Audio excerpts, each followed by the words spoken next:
Hello, and welcome to this podcast series celebrating the 30th anniversary of the National Fairground and Circus Archive. In this episode, Andrew Moore talks to Mark Twitchett, the president of the Circus Friends Association of Great Britain, also known as the CFA. Mark has been a member of the Circus Association of Great Britain since 1963. His passion for circus started at the age of 7, when he saw Sir Robert Fossett's circus for the first time. This was his first circus experience, which was followed by many visits to circuses across the country, including the Great Yarmouth Hippodrome, Bertram Mills's, Billy Smart's and Chipperfield's, Sir Robert Fossett's, Robert Brothers, Hoffman's, Gerry Cottle, Austen Brothers, Tony Hopkins, James Clubb and Gandey's, among many others. Mark has written for the CFA magazine King Pole on many occasions and contributed articles, reviews, obituaries and news. He is especially interested in the history of the circus and has endeavoured to record the history of the smaller family circuses which have been overlooked by the major authors. He is also the co-author of Sir Robert Fossett's Circus, The Definitive Visual History.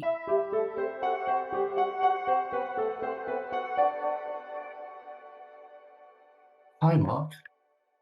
Hi. Some of the questions we've got to ask today, and my first one was about what is your link to the National Fairground and Circus Archive? My link comes via the Circus Friends Association, because the Circus Friends, we call the CFA, donated their library to the library at Sheffield a few years ago. And then after that, we donated the entire collection of the archive, which was posters, programs, photographs, some documents and ephemera, basically so they would be properly archived, looked after and available to anyone who wanted to use them for research and study. How were you involved in looking after that archive? I wasn't personally involved.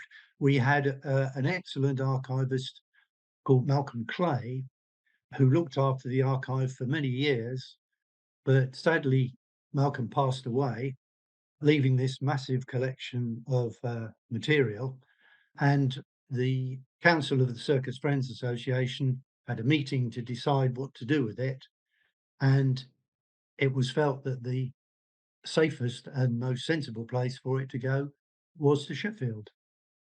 Yeah, so obviously you're a circus enthusiast, and this archive was really important to you. So were you looking for somewhere where this could be safe and secure and used by people in the future? How did you see that? What were the benefits that you saw of that material going to the archive?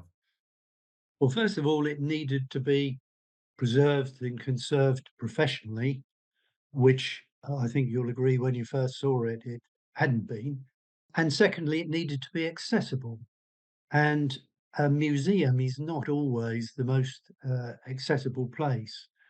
So we felt that somewhere much more vibrant, where study is going on, would be the place where it could be accessible, not only to people that were interested in circus, but also to families who can trace back their history and heritage and might not, have any other means of doing so. Do you think it was a way of sort of celebrating the work that Malcolm Clay had done in looking after the archive? Can you remember much about how Malcolm looked after it and nurtured it and shared it with everybody? Well, indeed. I mean, when Malcolm first took over the job as the Circus Friends archivist, it was a very basic collection, but he made sure that it was enlarged. He attended auctions and bid for more items. He made sure that people gave items. when anybody passed away, he would ask if there was anything that the archive could have. So he grew the CFA archive enormously, and in the end, it took over quite a bit of his house. But it became apparent that it couldn't continue like that. Malcolm and Nora, his wife, would always let people visit and look at the material, but it wasn't, if you like, a professional way to go forward for the future. Because it was really sad that I remember when Malcolm died unexpectedly. Do you think he would have been happy? Did he express any sort of wishes about what he saw as the future of the archive, do you think, at any time? Yes, I believe that he knew that eventually the archive would be offered to Sheffield, and I'm sure that he would be looking down on us now, more than happy that it was being looked after, it's continuing to grow, and of course it is professionally archived. Yeah, because it was almost like his life's work, wasn't it? He said he looked after it for about 40 years, was it?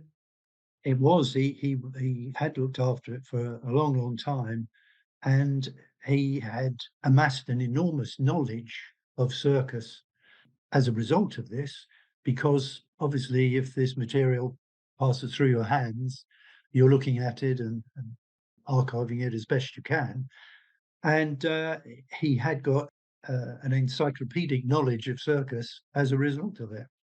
And am I right in thinking that the start of this process, of the connection with the Fairground and Circus Archive, was when the Circus Friends Association moved their library over to the Fairground and Circus Archive? Yes, that would have been the start.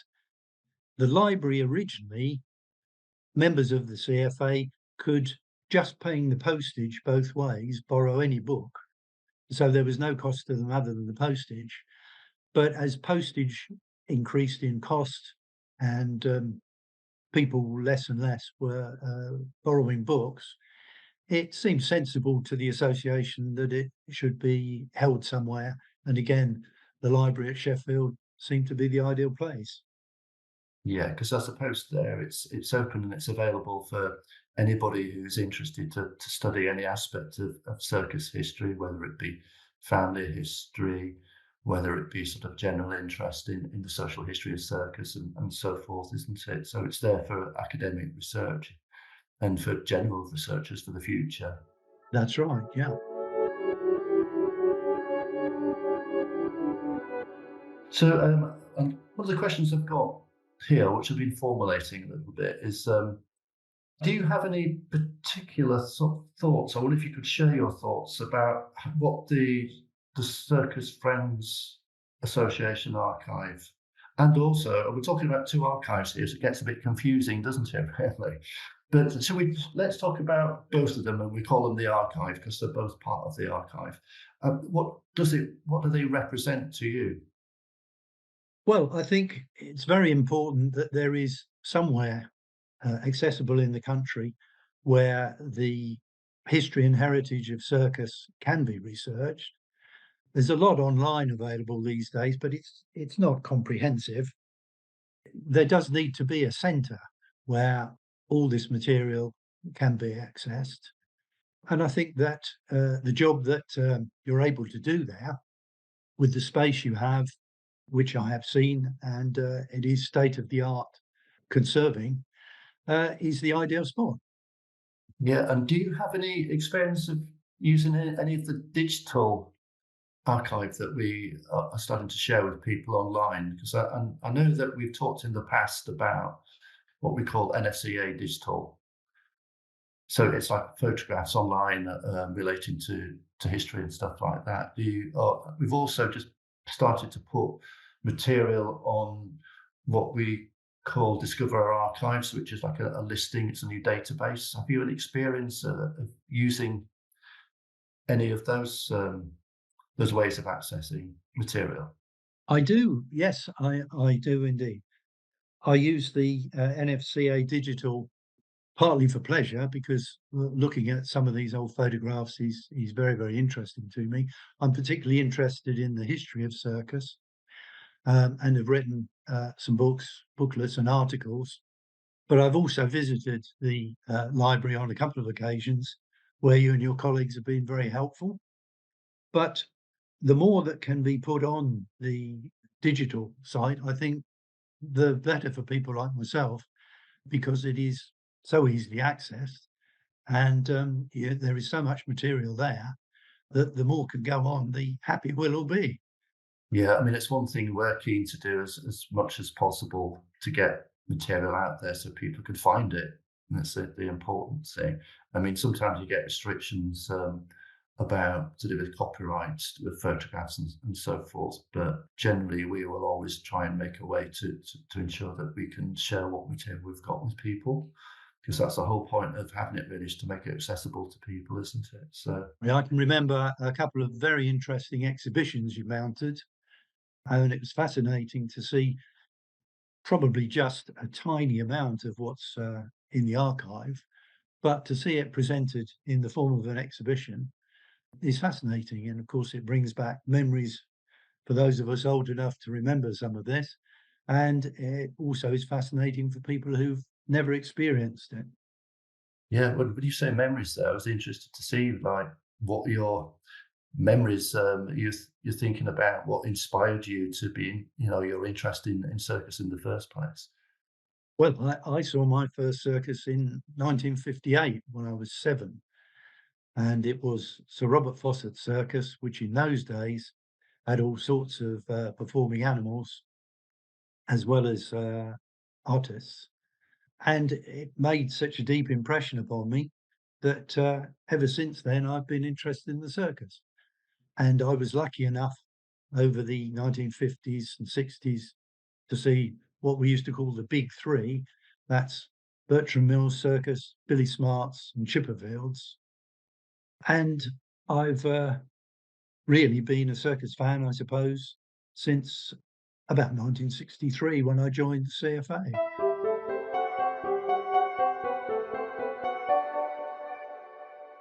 So yeah, can you tell me a little bit about your journey with the CFA then? Well, initially, it was attending rallies where like-minded people can get together and visit a circus and meet the circus artists. But we also have a quarterly magazine called King Pole, and I started contributing to that in about 1972. And since then, I've been a regular contributor with articles, particularly historical articles, but news, reviews, and interviews. At the moment, it's my privilege and pleasure to be the president of the CFA for a 3-year period. And so at the moment, I'm quite heavily involved in a visit to Blackpool this weekend, where we have a rally, the annual general meeting. We have a speaker, a guest speaker in the form of Norman Barrett, the well-known ringmaster, now retired. And then we have a visit to the Tower Circus, which is probably the most iconic circus venue in the country. Mark, you talked earlier about the King Pole magazine. Could you tell me a little bit more about King Pole, please? What it is? Well, the original Circus Friends Association magazine was called the Sawdust Ring, because in those days with horses in the ring, that was the best surface. But the King Pole is the main pole in the circus that holds up the tent. So in days gone by, this would have been one huge pole, like a telegraph pole, which held up a massive tent. But these days, most circuses use either 4 or 2 king poles, which are made of steel, and they are the basis of holding up the tent. And the tent could be between 100, 150 feet in diameter. So the king pole itself is a significant thing. All circus people know how important the king poles are. And so the King Pole magazine, what sort of information can people find in King Pole? Well, we include reviews of pretty much every circus in the country by various different people. foreign reviews as well, if anybody is visiting abroad. Not bang up-to-date news because it's quarterly, so we can't give sort of weekly news. Historical articles. We have a whole gamut of correspondents who write for us. We hold a photographic competition most years, and that's always interesting because you have views of either in the circus performance itself or behind the scenes. And obituaries, sadly, is quite a important part of it because with the passing of time, of course, we lose members of the circus community. Yeah, so basically, if you've got 90 years of that sort of information, which people can come and visit and read in the archive, there's an awful lot of material there for people to discover then, isn't there? So. Indeed, and I believe you have got a full run of Sawdust Ring and King Pole at Sheffield.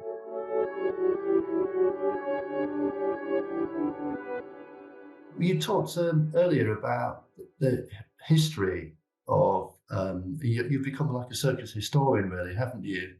Are there any really memorable stories that you've come across when you've been researching circus history? Well, I wrote a booklet about Lord John Sanger's circus. The history of Sanger's circuses is quite confusing because initially John Sanger, the older brother, and George Sanger were working together in the circus. They split up and went their separate ways. So there was a Lord George Sanger circus and a John Sanger and Sons circus. Well, Lord George Sanger, of course, was never really a lord. It was a title he gave himself.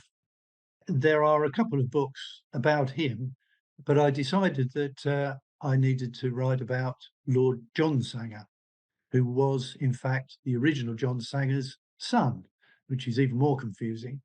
But that circus ran right up until the beginning of the Second World War and hadn't really been documented by any of the circus fans.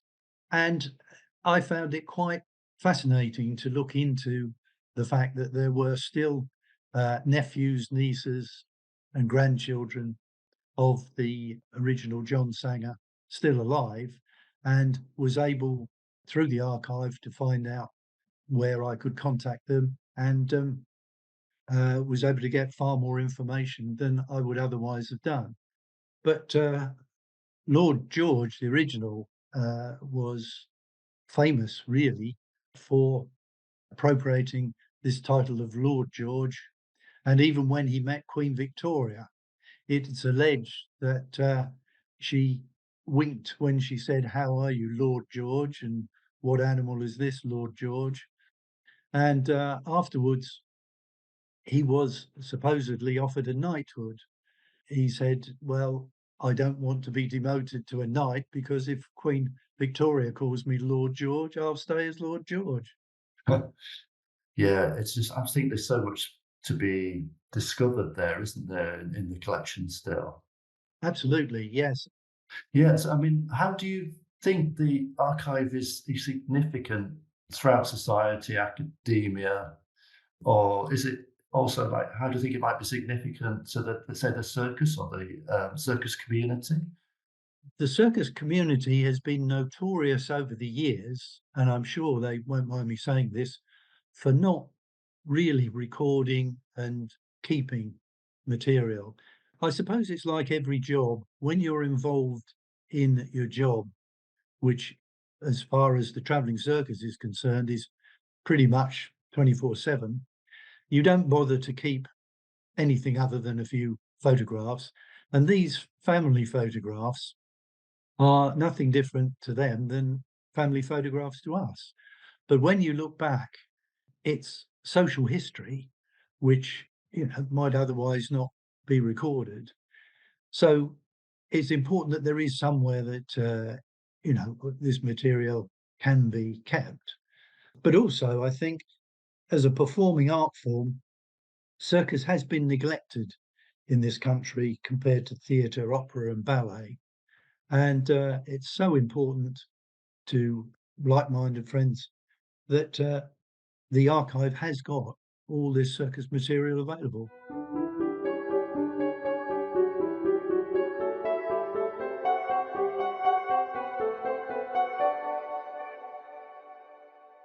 So, as part of your time with the Circus Friends Association, have you got to meet many people from the circus community?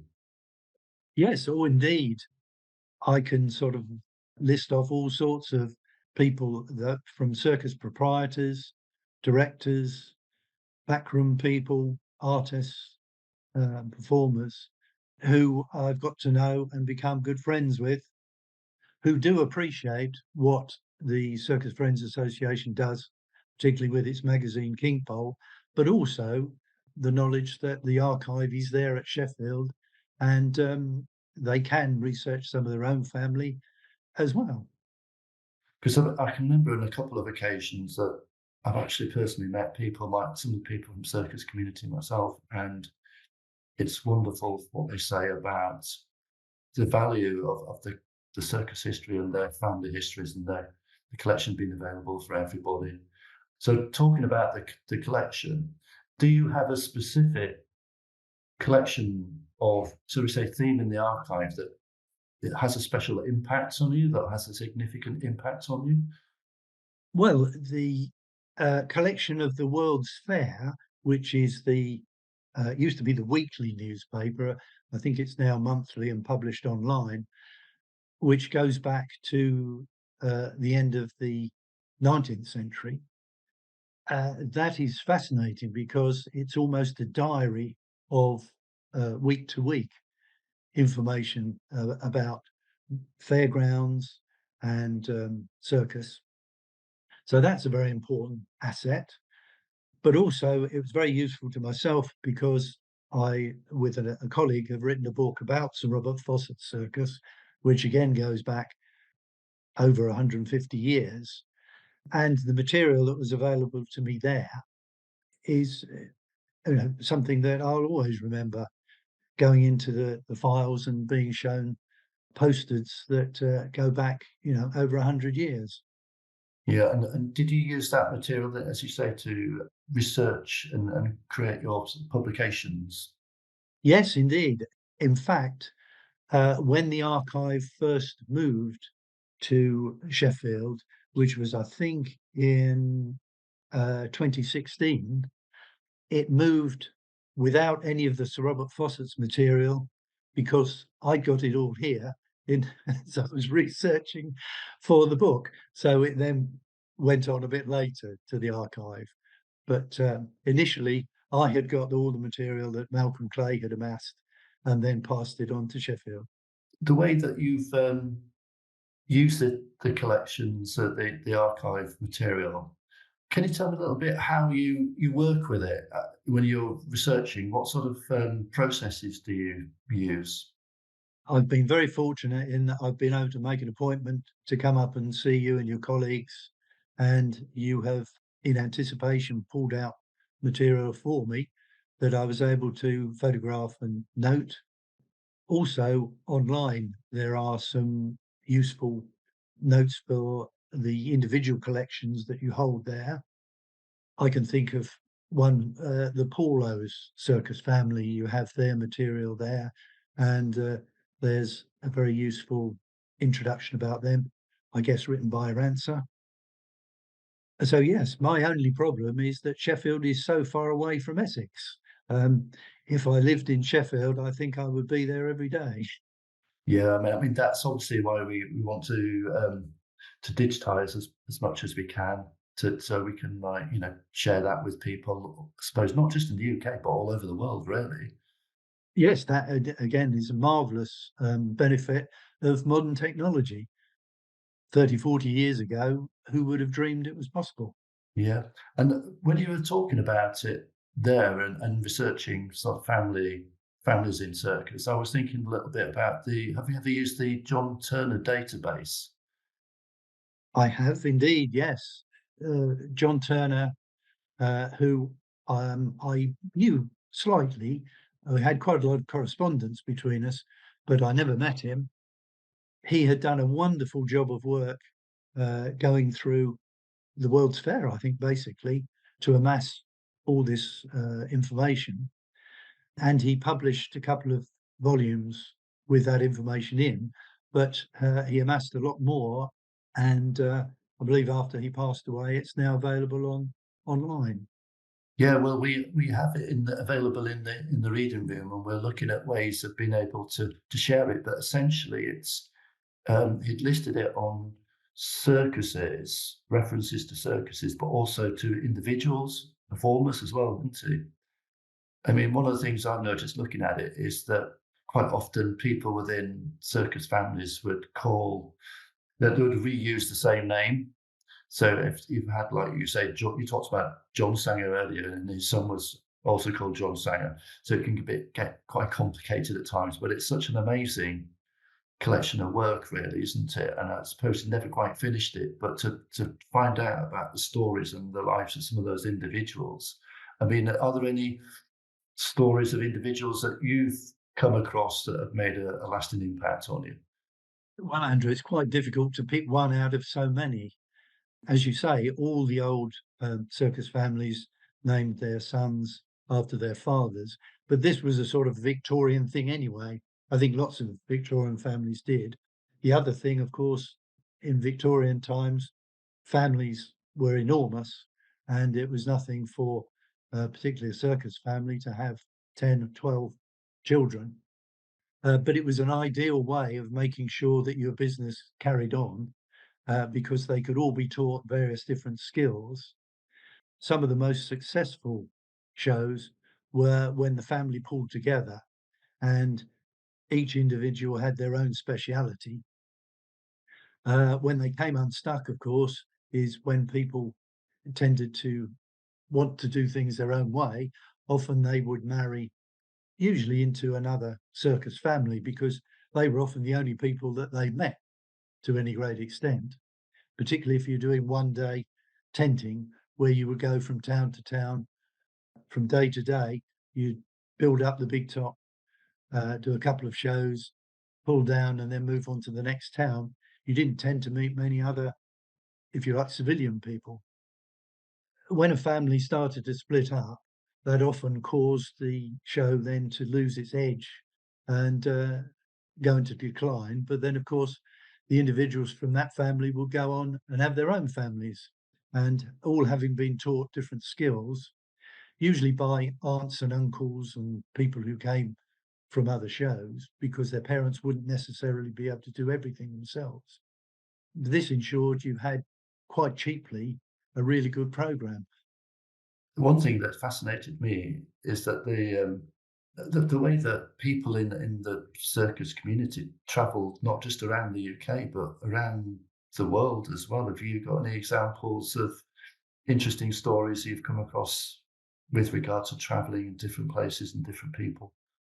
Yeah, it's surprising that even 150 years ago, circus artists were moving all over the world.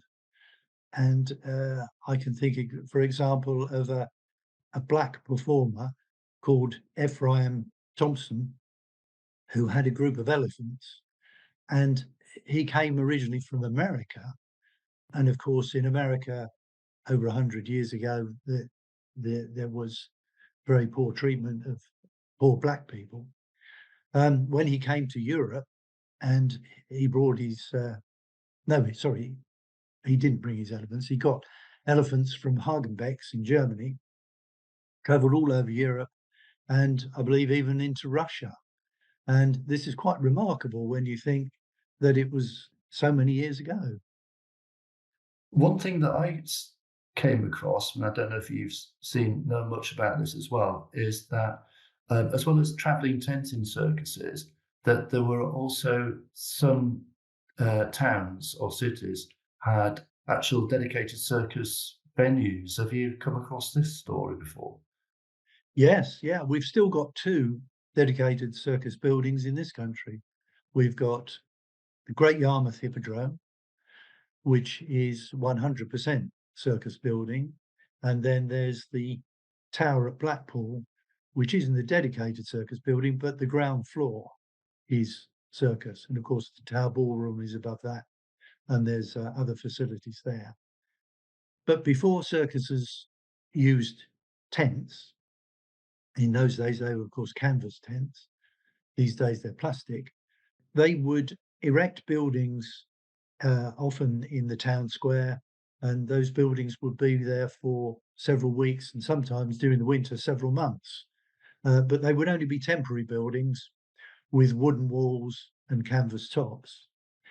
And then the tents came in, but there were all over the country and all over Europe dedicated circus buildings. And in France, for example, there are still some brick and stone built circus buildings, which are occasionally used for circus. They're more usually these days used as concert venues and so forth, but they do from time to time still house circuses. So circus was, as you say, originally in buildings rather than in tents. So one of the sort of things I was thinking about as we're coming towards the end of our chat is like, where do you see the future of the archive? Where do you see the archive going in the future? I think more and more of it will go online. I'm sure that you and your colleagues are working very hard to expand the online presence. I would like to see more exhibitions because I found them fascinating, and you've certainly got plenty of material, probably themed, I would think, rather than try and do everything at once. And I personally want to make more visits to you up at Sheffield and continue with my writing, my research.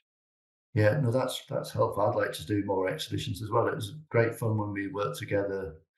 We've done a couple of exhibitions together on the past, which I really enjoyed. I suppose the final thing I wanted to ask is, where do you see your future with circus? Well, I've seen so far this year 8 different circuses. I'll continue to visit them. I've got another year as president of the CFA, so I hope to make a difference in that role for a little while. And I want to continue writing or researching and generally spreading the word about circus. Excellent. Fantastic. Thank you very much, Mark. Thank you. Thank you for listening. For more information on the archive, please visit the University of Sheffield website at www.sheffield.ac.uk.